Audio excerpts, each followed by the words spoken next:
The birth of sin was a turning point in Spira's history.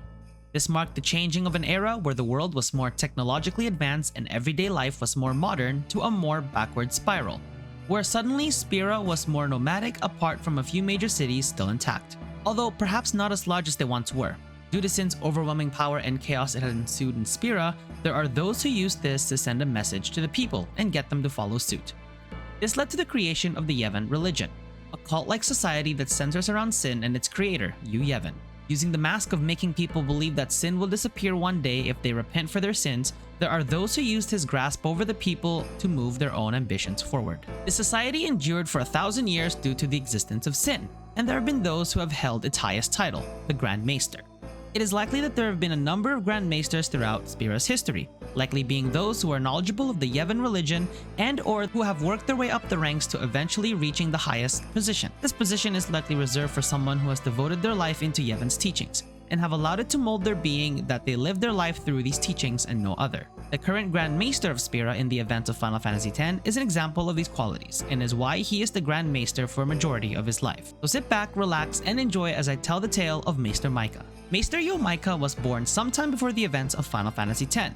He was born into the Yevan religion, either through his family or through connections, as we see how connections can progress in one's rank in Yevan through Orin potentially taking Wen Keenock's role if he had chosen to accept the hand of a daughter of a high-ranking priest in marriage. While we do not know much of Micah's childhood and upbringing, he believed wholeheartedly in the teachings of Yevan, and that the final summoning was the only known way to calm Sin, but believes it cannot be truly vanquished. At some point in his life, Micah was appointed the Grand Maester of Yevan.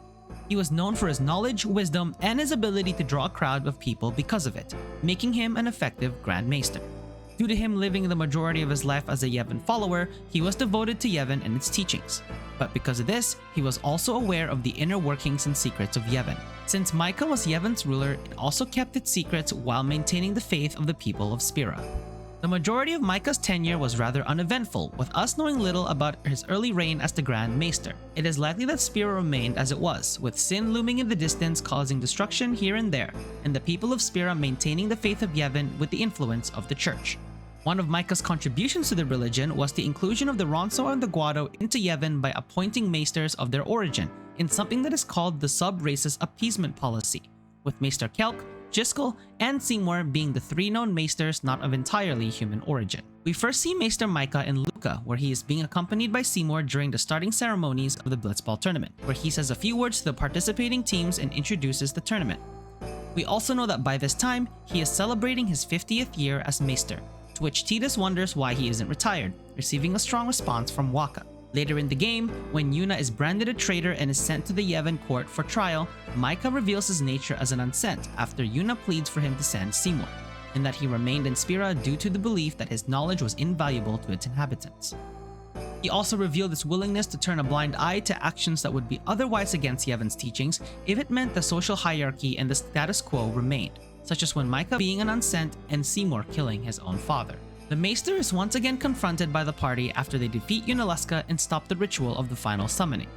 Upon this realization, Micah loses hope as in his mind, the only means of temporary calming Sin and giving hope to the people of Spira is gone, and that there is no way of now defeating Sin, for his death reveals the immortality of Yevan within Sin due to its existence, planting the seeds of how to defeat Sin permanently through defeating Yevan itself.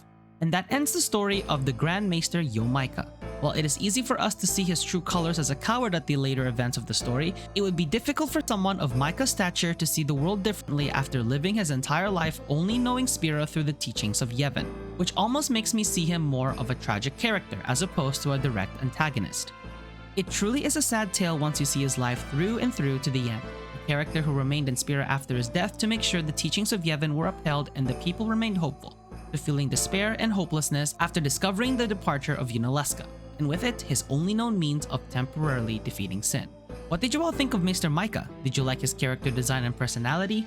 Personally, I felt pity for him towards the end, since it is hard to see life differently when one has been accustomed to living a life a certain way, especially as long as he has. Let me know your thoughts in the comment section below, leave a like if you enjoyed the video, and consider subscribing. Other than that, this is Enzo signing out, and that, as they say, is that.